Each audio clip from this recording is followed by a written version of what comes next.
Bueno, como decía nuestro hermano Andrés hace un momento, a pesar de tener nuestra serie de estudio grande en este momento en el Evangelio de Lucas, vamos a tener periodos cortos de estudio también de otros libros o cartas de la Sagrada Escritura que son más breves, ¿no? En esta ocasión vamos a tomarnos una pequeña pausa del Evangelio de Lucas, del estudio del Evangelio de Lucas, para poder estudiar el Evangelio, algunos le llaman, ¿no?, el Evangelio según Jonás, pero también de una forma general, ¿no?, el libro del profeta Jonás. Algunos le llaman el Evangelio según Jonás porque no puedes leer Jonás sin evitar ver el Evangelio de Cristo ahí, ¿no?, predicado a través de la experiencia de la vida de Jonás. Jonás es uno de los profetas del pueblo de Israel, que aunque forma parte de los profetas menores, se les conoce como profetas menores por la brevedad del libro, ¿no? No es porque sean menos a los demás profetas, que se los conoce como profetas mayores, pero los profetas menores son aquellos que tienen un libro un poco más breve, más corto, a diferencia de los profetas mayores, que son libros más grandes, ¿no?, como el profeta Isaías, el profeta Ezequiel, Jeremías, que son libros extensos. En este caso, el profeta Jonás consta solamente de 4 capítulos, la historia del libro. Por eso se lo conoce como uno de los profetas menores. No obstante, es decir, a pesar de ser uno de los profetas menores, su historia es una de las más reconocidas entre todas las historias que vemos entre los profetas. ¿Quién no conoce la historia de aquel hombre, aquel profeta que fue tragado por un gran pez y vivió para contarlo, verdad? Esa es una historia muy conocida por todos nosotros, específicamente entre los niños. El profeta que fue tragado por el gran pez. El nombre Jonás significa paloma en el original, en el hebreo, paloma. Y nosotros siempre tenemos como referencia a las palomas casi como las aves mensajeras, ¿verdad? Las aves mensajeras, aquellas aves que en la antigüedad se usaban como herramientas o instrumentos de llevar mensajes. Ellos le ponían en la patita o en algún lugar, eran aves entrenadas para ello.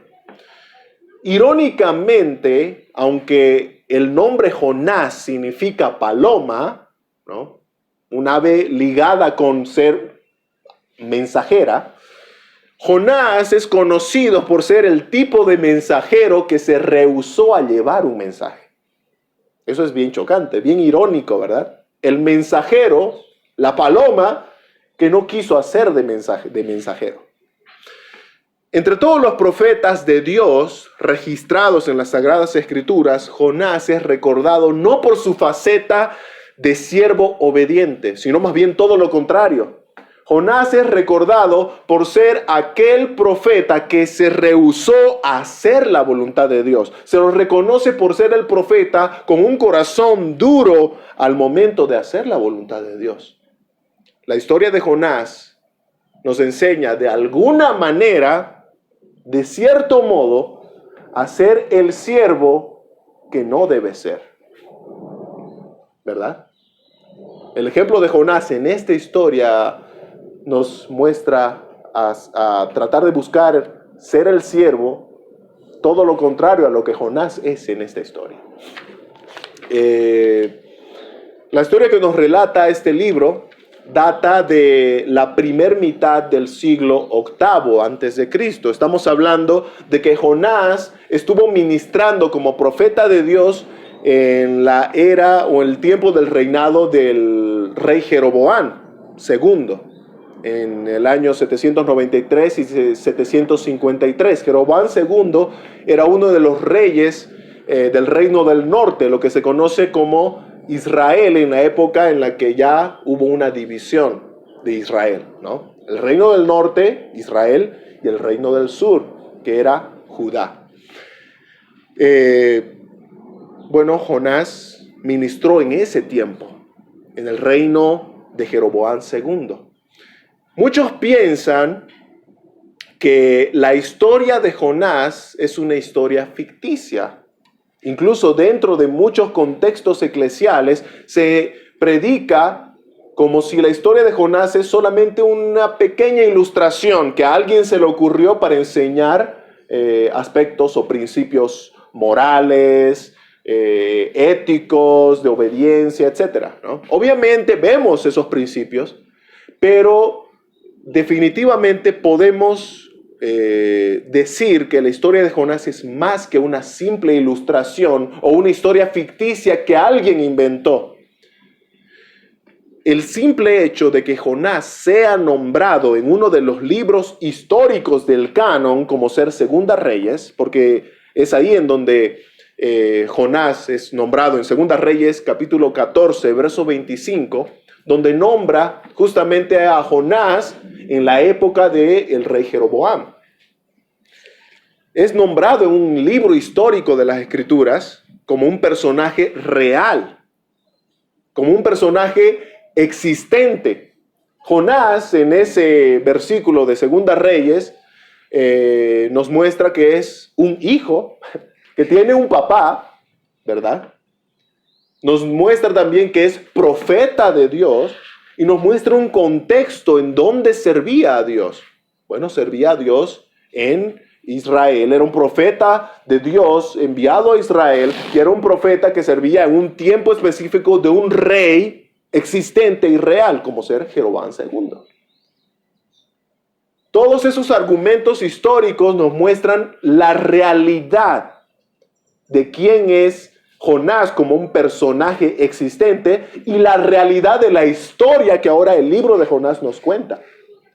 Muchos ven como algo asombroso que, bueno, un gran pez se haya comido a un hombre y que éste luego haya sido escupido por el pez, ¿no? Y haya sido escupido vivo. Muchos ven por eso la historia como muy fantástica para ser real. Pero si para muchos suena demasiado fantasioso, demasiado increíble que un gran pez se haya comido, se haya tragado a un hombre y después de 3 días este haya sido escupido vivo de su vientre, ahora imagínense cuánto más asombroso es escuchar de la muerte de un hombre y después de haber sido enterrado, puesto en una tumba, al 3er día salió vivo de ahí. ¿Se dan cuenta cuán ciertas son las palabras de Jesús en Mateo capítulo 12, versículo 39? Cuando los fariseos, cuando los judíos le pedían señal a Jesús para creer en él, danos señal para que creamos en ti. Jesús responde en Mateo 12, 39 diciendo: la generación mala y adúltera demanda señal, pero señal no les será dada sino la señal del profeta Jonás. Definitivamente Jesús estaba diciendo que la resurrección que iba a ser ejecutada por él iba a ser una señal que ya fue de alguna manera mostrada en la historia de Jonás. Solo que la resurrección es un milagro mayor a un hombre que fue escupido de un pez, ¿verdad? Después de 3 días. La resurrección de Jesús, estamos hablando de un hombre, el segundo Adán, nuestro representante, que después de haber muerto, al 3er día salió vivo de una tumba. Es un milagro superior, es un milagro mayor. Y si hay los que no creen en el maravilloso milagro ejecutado en la historia de Jonás, también hay los que no creen en el milagro de milagros, que es la resurrección de Jesús. El problema no es la falta de señales, hermanos, porque señales hay, ¿verdad? Hay señales. Y la señal más grande, la resurrección de Cristo, ¿no? Que nos muestra quién es Dios y cuál es el poder de Dios sobre la muerte. Algo que para el hombre es algo invencible. Para Dios no hay nada imposible, ni la muerte. Bueno, ni siquiera esa señal es suficiente para muchos. Señales hay, pero por la dureza de nuestro corazón pecador e incrédulo, nosotros simplemente dejamos a Cristo y el gran milagro de la resurrección a un lado. Hermanos, esta introducción, un poco extensa, nos resume cuál es el tema de este libro de la historia de Jonás. Y es, ¿quién es Dios? ¿Cuál es el carácter de Dios? Aunque podemos sacar muchos principios, y vamos a sacar muchos principios de esta historia, incluyendo la obediencia, el centro de la Escritura es nuestro Señor. Debemos aprender más de Él, más de su carácter, más de sus atributos a través de esta Escritura. Así que en esta oportunidad vamos a abarcar solamente la primer mitad del capítulo 1 del libro de Jonás. Y vamos a leer los versículos 1 al 6, de ahí va a salir nuestros puntos en lo que vamos a desglosar esta mañana. 2 puntos. Número 1, la orden de Dios y la desobediencia del siervo. Y punto número 2, la imponente presencia de Dios en el escondite del siervo fugitivo. Así entramos de lleno a nuestro primer punto. Número 1, la orden de Dios y la desobediencia del siervo. Voy a hacer lectura de los versículos 1 al 3 del capítulo 1 de Jonás. Vino palabra de Jehová a Jonás, hijo de Amitai, diciendo, levántate y ve a Nínive, aquella gran ciudad, y pregona contra ella, porque ha subido su maldad delante de mí. Y Jonás se levantó para huir de la presencia de Jehová a Tarsis, y descendió a Jope, y halló una nave que partía para Tarsis, y pagando su pasaje, entró en ella para irse con ellos a Tarsis, lejos de la presencia de Jehová.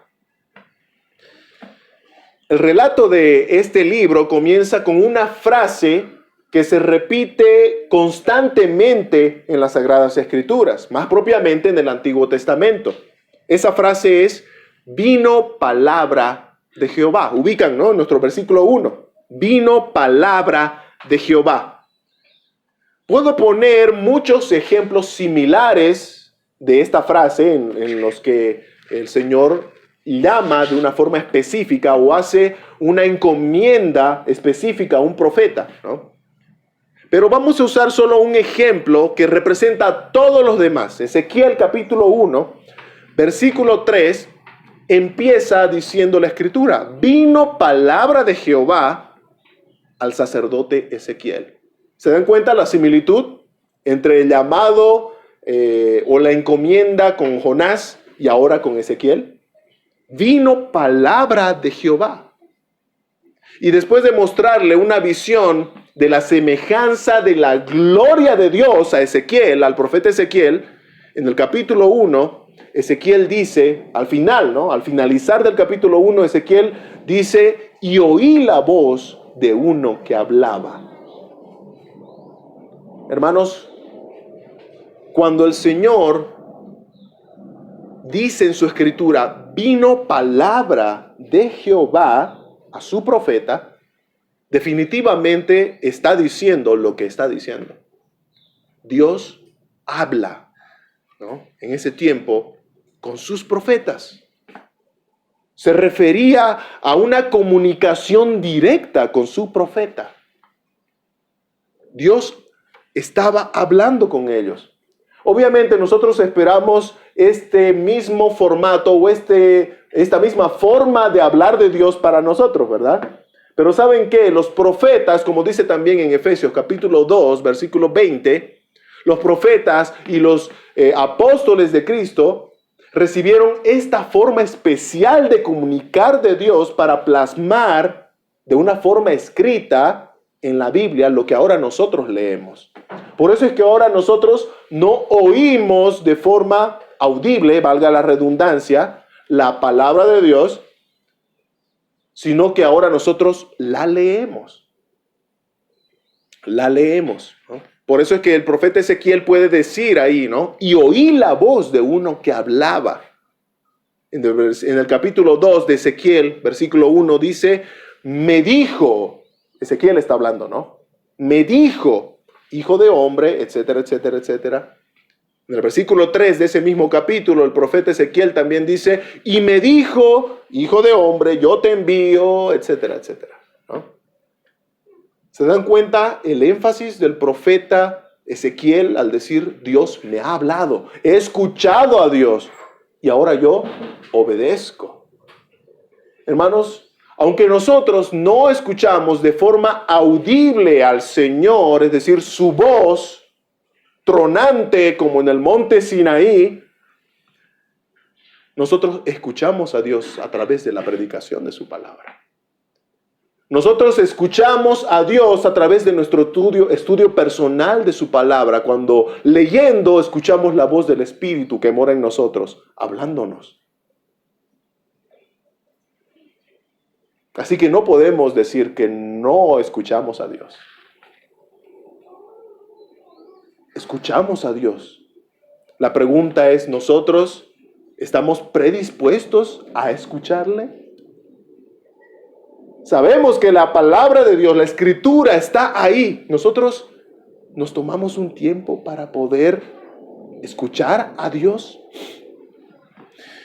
En Ezequiel capítulo 2, verso 7, este profeta dice, hablando, ¿no?, lo que Dios le dijo, les hablarás. Yo te mando, Ezequiel, a Israel. Entonces les hablarás pues mis palabras. Escuchen o dejen de escuchar porque son muy rebeldes.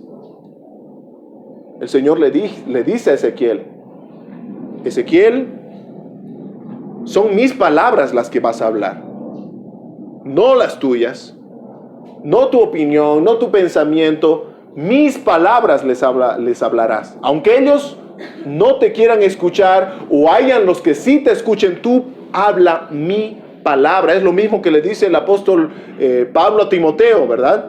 Predica la palabra a Timoteo.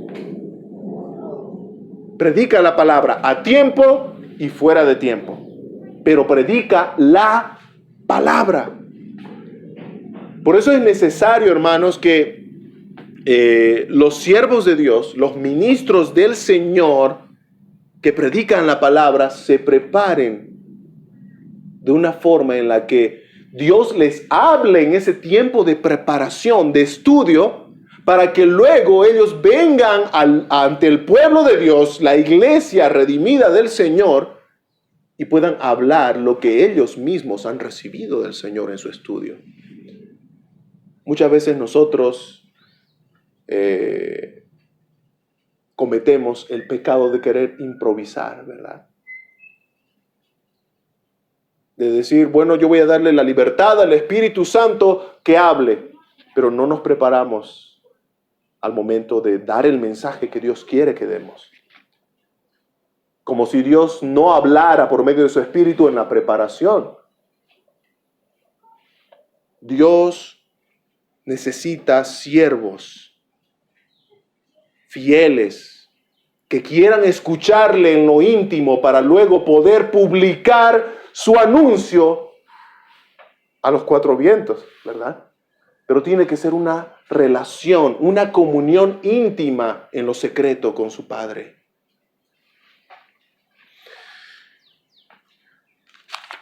Dios habla, así como a sus profetas en su tiempo, hoy en día, a sus hijos, también nos habla. Estamos totalmente convencidos, hermanos, que la palabra de Dios viene con autoridad, porque Dios es la autoridad. Y cualquier acto rebelde contra la palabra de Dios es una rebelión directa al Dios de la palabra. Por eso es que cuando leemos la historia de Jonás, lo tenemos a Jonás como el profeta rebelde, el profeta desobediente, porque es clara la actitud de rebeldía de Jonás ante el mandato que Dios le da, ¿no? Dios le dice, levántate y ve a Nínive, aquella gran ciudad, y pregona contra ella. El mensaje del Señor es claro y conciso, es directo.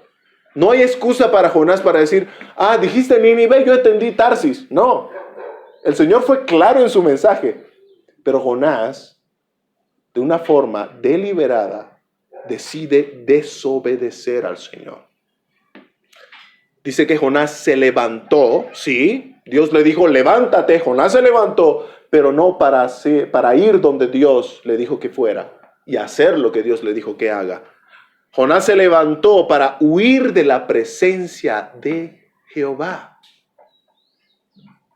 Nosotros vemos aquí en el texto que todavía no se nos declaran las razones por las cuales Jonás no quería ir a Nínive. Eso lo va a hacer más adelante. Sí, la escritura, la historia misma nos va a revelar el motivo de Jonás por el cual no quería ir a Nínive. Pero aunque en esta porción que estamos estudiando ahora no nos lo dice aún, lo que sí podemos nosotros notar es la actitud de Jonás.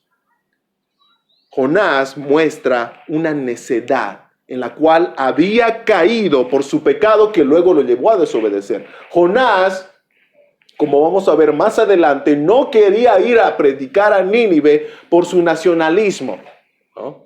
Él era un profeta a Israel. ¿Cómo voy a ir a predicar a Nínive, ¿no?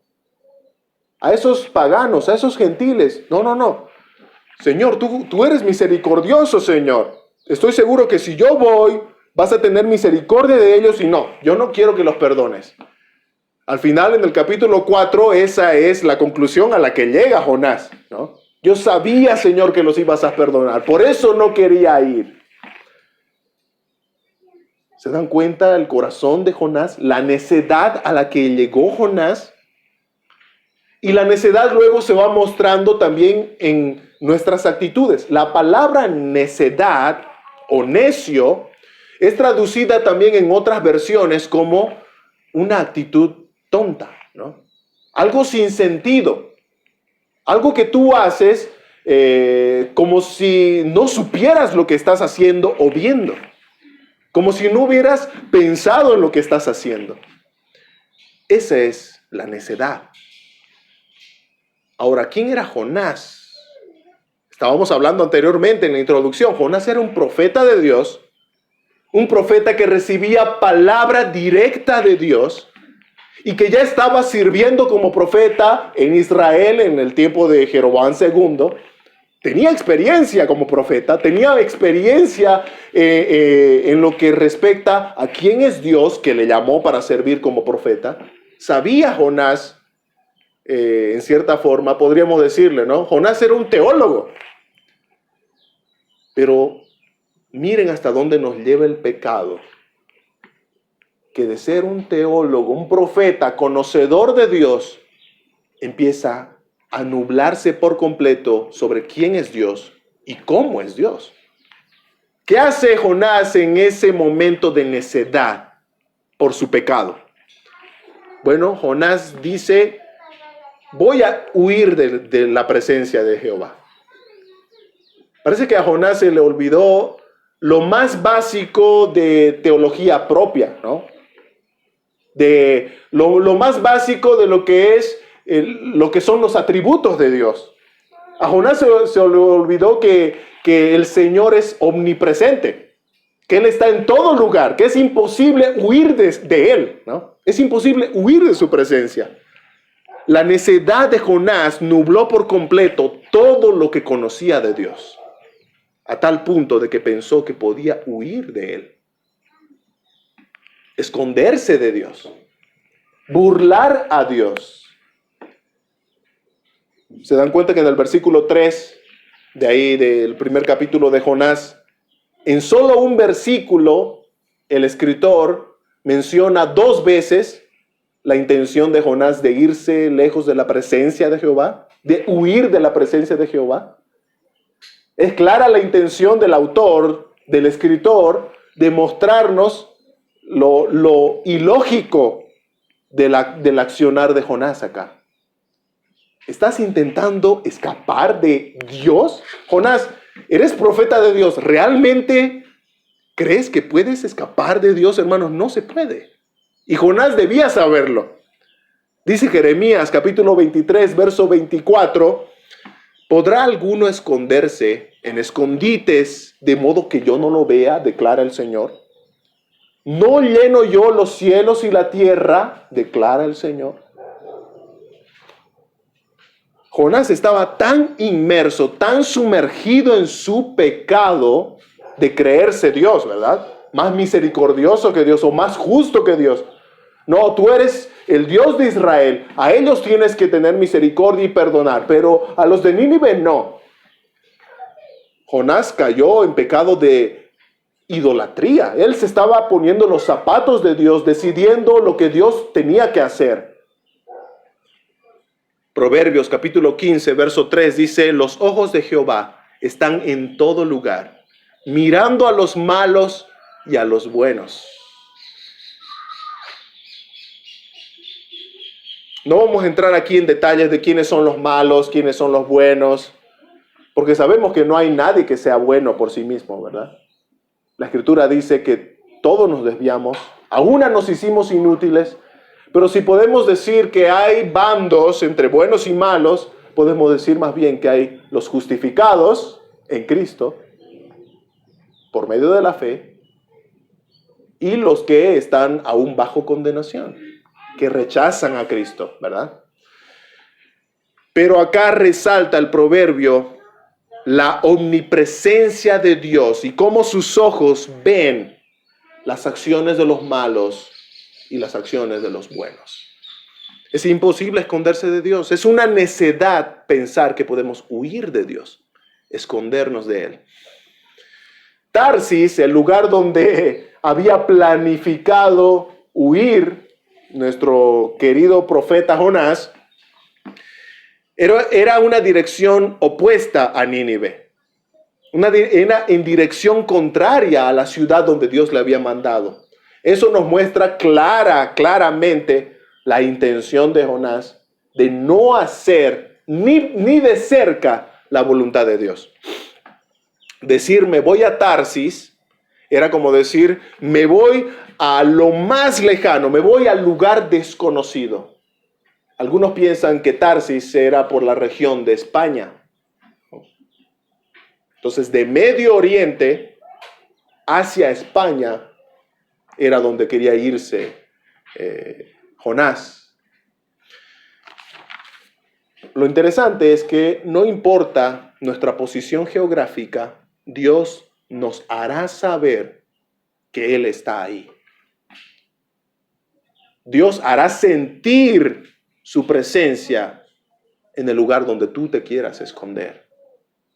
Y así entramos a nuestro último punto. La imponente presencia de Dios en el escondite del siervo fugitivo. Ustedes saben, ¿no? La palabra fugitivo significa el que está escapando, ¿no? El que escapa, el que huye. Y aquí suena un poco rara esa combinación de palabras, ¿no? El siervo, el que sirve, pero está escapando. El siervo fugitivo. Jonás, capítulo 1, versos 4 al 6, dice: pero Jehová hizo levantar un gran viento en el mar, y hubo en el mar una tempestad tan grande que se pensó que se partiría la nave.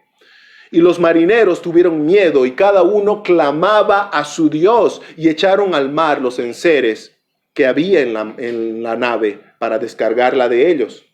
Pero Jonás había bajado al interior de la nave y se había echado a dormir. Y el patrón de la nave se acercó y le dijo: ¿qué tienes, dormilón? Levántate y clama a tu Dios, quizá Él tendrá compasión de nosotros y no pereceremos. Es asombroso notar cómo la presencia de Dios y su ilimitado poder no pasan desapercibidos. Es decir, es totalmente notorio. El Creador tiene control absoluto de todas las cosas, ¿no? Él hizo todas las cosas y Él gobierna todas las cosas. Y como Él hizo el mar, Él gobierna el mar. Y Jonás se fue a meter a un lugar en donde parece que se le olvidó que Dios también tiene control. Dios hace notar su presencia de una forma especial para que Jonás sepa: ¿estás tratando de huir de mí? Yo estoy ahí. Yo tengo el control del lugar donde tú estás. Yo tengo el control de tu vida. Sucedió lo mismo o de una forma similar en el Éxodo, en el monte de Sinaí, cuando Dios se hizo presente en Éxodo capítulo 19, versículos 16 al 18, podemos ver lo que aconteció. Dice, aconteció que al tercer día, cuando vino la mañana, vinieron truenos y relámpagos y espesa nube sobre el monte y sonido de bocina muy fuerte, y se estremeció todo el pueblo que estaba en el campamento. Y Moisés sacó del campamento al pueblo para recibir a Dios, y se detuvieron al pie del monte Sinaí, ¿no? Y ahora escuchen los detalles de cómo Dios mostró su presencia imponente ante el pueblo ahí en el monte. Todo el monte Sinaí humeaba, porque Jehová había descendido sobre él en fuego. Y el humo subía como el humo de un horno, y todo el monte se estremecía en gran manera. Después de esto, Israel dijo a Moisés, ya no queremos que Jehová nos hable así. Ya no queremos escuchar así a Dios. Háblanos tú de parte de Él. Es que la presencia de Dios es imponente. Es impresionante. Conocer más de Dios, hermanos, debe causar un impacto en nosotros, como si nosotros hubiéramos estado ahí en el monte Sinaí, o como si ustedes y yo hubiéramos estado ahí en la misma barca en la que estaba Jonás y todos los demás marineros, sintiendo esa gran tormenta, porque leyeron, ¿no? En el versículo que menciona que estaban en el mar, habla de una gran tormenta. No era una tormenta cualquiera, no era una lluvia la cual cualquiera está acostumbrado, es una gran tormenta. La presencia de Dios impone su autoridad. Yo gobierno acá. La presencia de Dios, el cual es Rey de Reyes sobre todo el universo, no puede pasar desapercibido. Y mucho más en nuestra vida. Mucho más en nuestras vidas. Si tú dices que has tenido ya un encuentro con el Señor por medio de la fe en Jesús, no puedes decir que no hay un impacto en tu vida de su presencia. Con su presencia. La Escritura dice, el Espíritu Santo nos ha sellado si hemos creído en Jesús, y es imposible que teniendo a Dios mismo en nosotros, no haya un impacto, un efecto, algo que nos mueva y que nos haga temblar como al mismo monte Sinaí. Su presencia tiene que causar un impacto en nuestra vida. Dice el relato bíblico en el libro de Jonás que los marineros tuvieron miedo. Y aquí estamos hablando de viejos lobos de mar, como se dice, ¿no? Personas experimentadas en esos viajes largos y peligrosos en los mares, que cuando sintieron la tormenta que Dios soberanamente, el que tiene el control, permitió en ese lugar donde ellos estaban, ellos tuvieron miedo. ¿Se imaginan a estos viejos lobos de mar temblando de miedo? ¿Cuántas tormentas creen que ellos no pasaron ya en toda su experiencia como marineros? Un montón, ¿no? Un montón. Pero esta era una tormenta diferente. Esta era una tormenta especial y ellos lo notaron. Ellos supieron que había algo y alguien detrás de esto y con un propósito. Y en su miedo cada uno clamaba a su Dios. Obviamente acá ya nos muestra la situación espiritual en la que se encontraban los tripulantes del barco, ¿no? Nos muestra esa ceguera espiritual. Cada uno clamaba a su Dios, nos habla de paganismo, nos habla de que estaban en desconocimiento total del Dios verdadero. Pero había uno que conocía al Dios verdadero en esa barca. Y ese uno actuó de una manera totalmente irresponsable. Se entró a las profundidades del barco a dormir. Dijimos que íbamos a sacar muchos principios de esta historia, ¿verdad? Y definitivamente acá podemos ver la actitud del único creyente en esa barca que estaba haciendo lo que no tenía que hacer. Él estaba rodeado de personas que no conocían al Dios verdadero. Y él, conociendo al Dios verdadero, no se los presentó. Al menos no de una forma agradable o de una forma de obediencia. Casi como que lo pusieron entre la espada y la pared para que recién él pueda reconocer a qué Dios servía. Hermanos, nosotros tenemos que ser muy diferentes a Jonás en esto. Conocemos al Dios verdadero. Por su gracia y misericordia le conocemos. Por medio de Jesucristo le conocemos. Pero ¿cuántas veces nos dejamos nublar, ¿no?, en nuestro propósito como iglesia, como miembros del cuerpo de Cristo, de ir y anunciar las virtudes de aquel que nos llamó a su luz admirable, y nos dormimos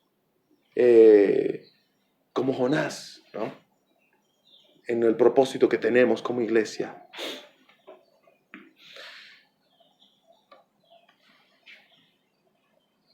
Pero ¿saben qué? El Dios soberano usa diferentes providencias para hacernos reaccionar, para despertarnos de ese sueño profundo al cual nos hemos sometido por la dureza de nuestro corazón. Dios nos va a hacer reaccionar.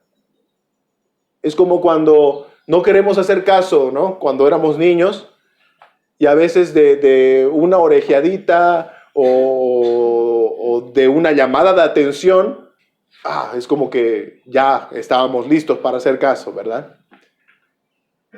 Dios nos va a llamar la atención. Dios nos va a hacer reaccionar con providencias, con circunstancias muchas veces. Y lo que nos va a decir va a ser: despierta, ¿no? Estás durmiendo. Te he llamado para que anuncies de mí y estás durmiendo. Como dice la Escritura, ¿no?, en los Hebreos: levanta las manos caídas y las rodillas paralizadas para empezar a hacer la voluntad de Dios.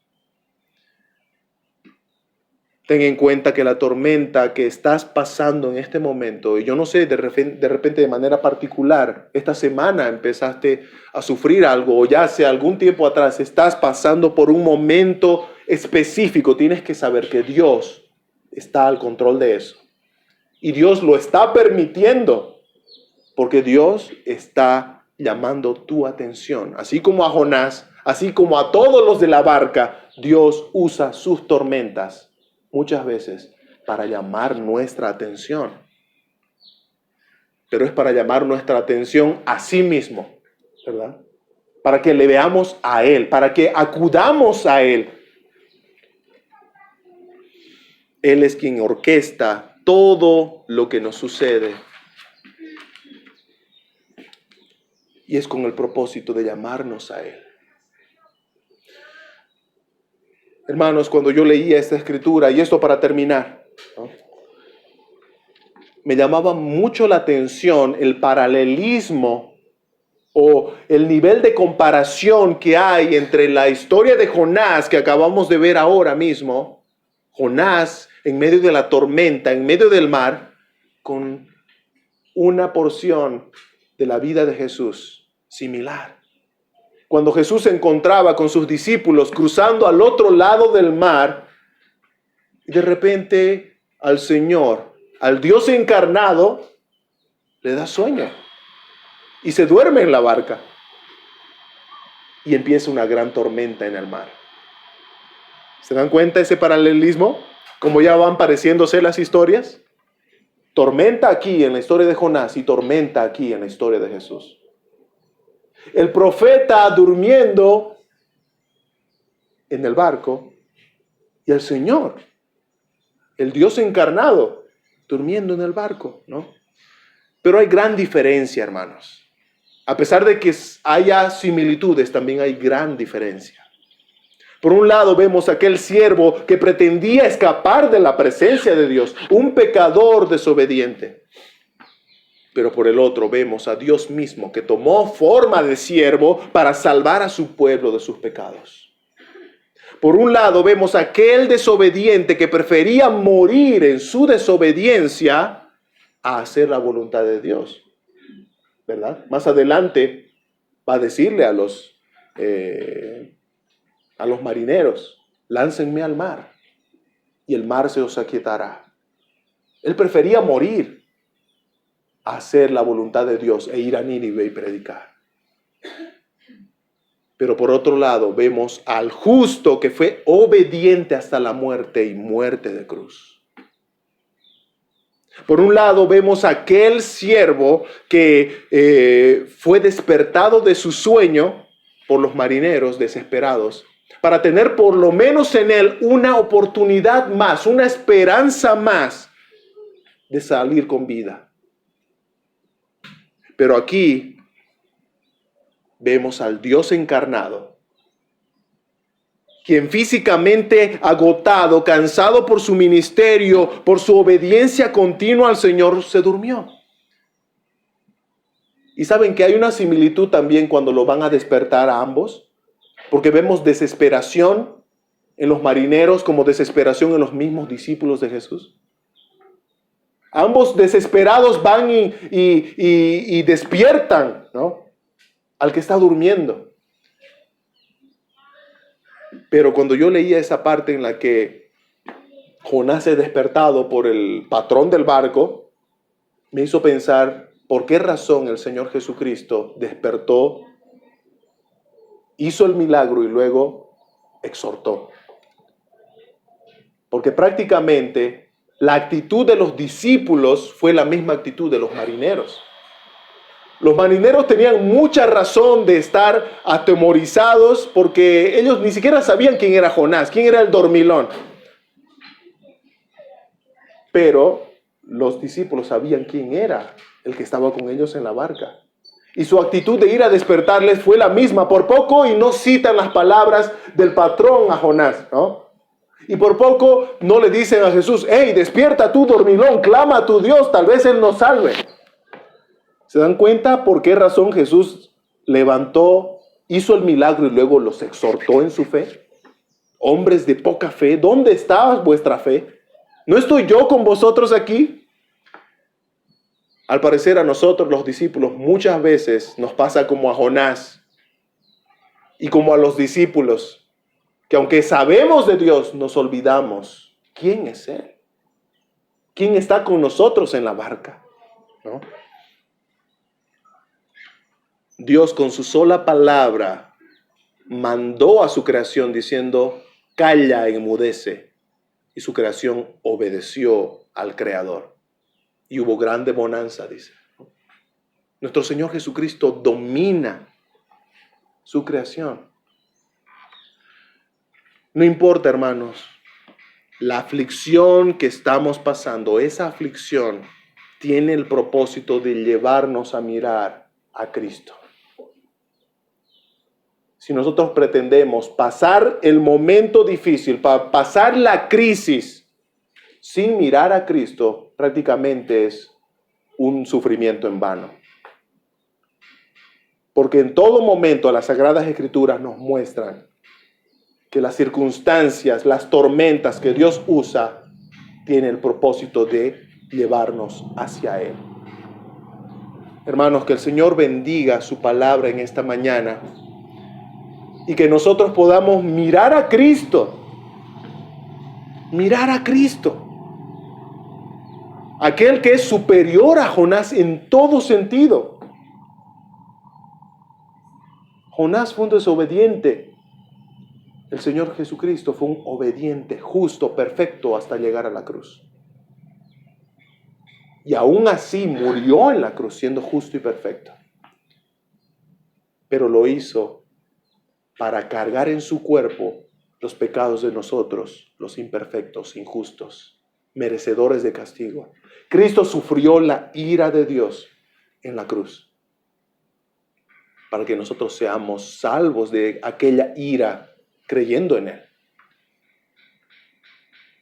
Si en esta mañana tal vez estamos nosotros convictos de pecado,